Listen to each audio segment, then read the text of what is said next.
Hello friends, எல்லாரும் எப்படி இருக்கீங்க? நாம இன்னைக்கு நார்த் இந்தியன் ரெஸ்டாரண்ட்ஸில் சர்வ் பண்ணுற ஒரு ஃபேமஸான கறியான தம் ஆலு எப்படி பண்ணலாங்கிறத பார்க்க போகிறோம். எல்லாருக்கும் பிரியமான இந்த தம் ஆலு காஷ்மீர் உணவு வகைகளை சேர்ந்தது. இதை பொதுவாக ரோட்டி, நான் கூட சர்வ் பண்ணுவாங்க. அந்த ஃபேமஸான காஷ்மீரி தம் ஆலுவை நம்ம எப்படி வீட்டிலே செய்யலாங்கிறத நம்ம இன்னைக்கு பார்க்கலாம். வாங்க வீடியோக்குள்ளே போகலாம். நான் உங்கள் Vicky Xavier. Welcome to Vicky's kitchen. Dum aloo செய்ய தேவையான பொருட்கள்: baby potato 1/2 kilo. Dum aloo செய்கிறதுக்கு ரொம்ப சின்ன உருளைக்கிழங்குகளை தான் நம்ம யூஸ் பண்ணணும். நம்ம எப்போவுமே உபயோகிப்போம் இல்லையா, அந்த சாதாரண உருளைக்கிழங்கு விளையிறதுக்கு முன்னாடியே சின்னதாக இருக்கும் போதே அதை தோண்டி எடுத்து விற்பனைக்கு வந்துடும். அதுக்கு பேர் தான் பேபி பொட்டேட்டோஸ்.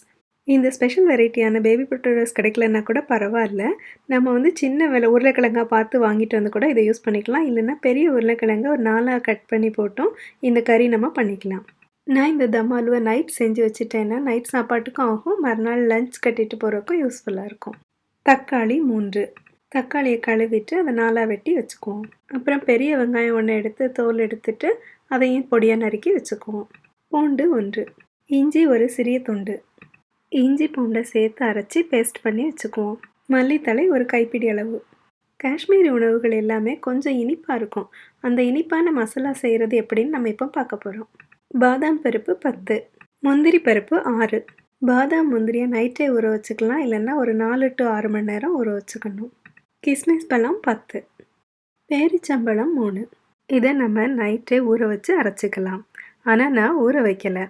இந்த ஃப்ரூட்ஸ் நட்ஸோட ஒரு 1/2 கப் தண்ணி ஊற்றிட்டு மைக்ரோவேவில் 1 நிமிஷம் கொதிக்க வச்சு இறக்கி ஆற வச்சு அரைச்சிக்கலாம். மைக்ரோவேவ் பண்ணுறதுக்கு பதிலாக நம்ம அடுப்பில் வச்சு இதை வேக வச்சு கூட வச்சுக்கலாம். இப்போ பார்த்தோன்னா 1 நிமிஷம் இதை வேக வச்ச உடனே நம்மளோட ஃப்ரூட்ஸும் நட்ஸும் நல்லா சாஃப்டாகிருச்சு. இனிமேல் ஆற வச்சு அரைச்சிக்கலாம்.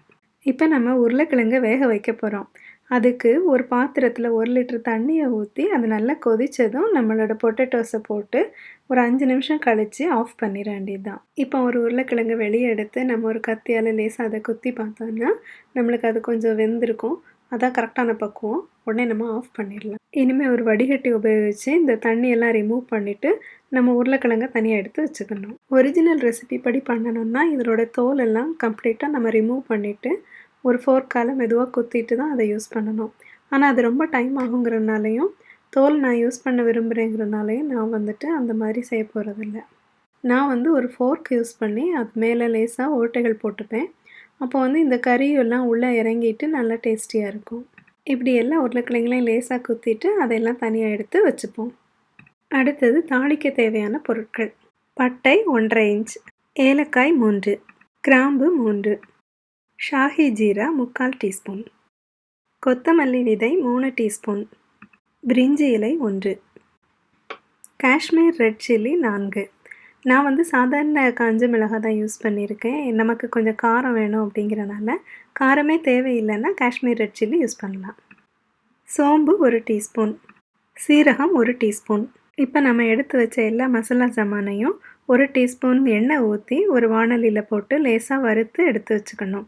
எதுவுமே செவக்க தேவையில்லை, கொஞ்சம் வாசம் வரணுங்கிறக்காக தான் நம்ம இதை வறுக்கிறோம். அந்த பாத்திரத்திலே மிச்சம் இருக்க எண்ணெயில் நம்ம வெட்டி வச்சிருந்தோம்லே அந்த வெங்காயத்தை போட்டு லேசாக வதக்கிக்கணும். இது கூட தக்காளியும் மல்லித்தழையும் சேர்த்து நல்லா வேக விடணும். தக்காளி வெந்த உடனே அடுப்பை ஆஃப் பண்ணிடணும். இனிமேல் தக்காளி கலவையை நல்லா ஆற விட்டுறணும். இது கூட நம்ம ஊற வச்சுருந்தோம்லே அந்த நட்ஸு ஃப்ரூட்ஸ் அதையும் சேர்த்துக்கணும். அந்த ஸ்பைசஸ் வறுத்து வச்சுருந்தோம்லே அதையும் சேர்த்துக்கணும். இது எல்லாத்தையும் சேர்த்து நம்ம மிக்ஸி ஜாரில் போட்டு நல்லா மையாக அரைச்சி வச்சுக்குவோம்.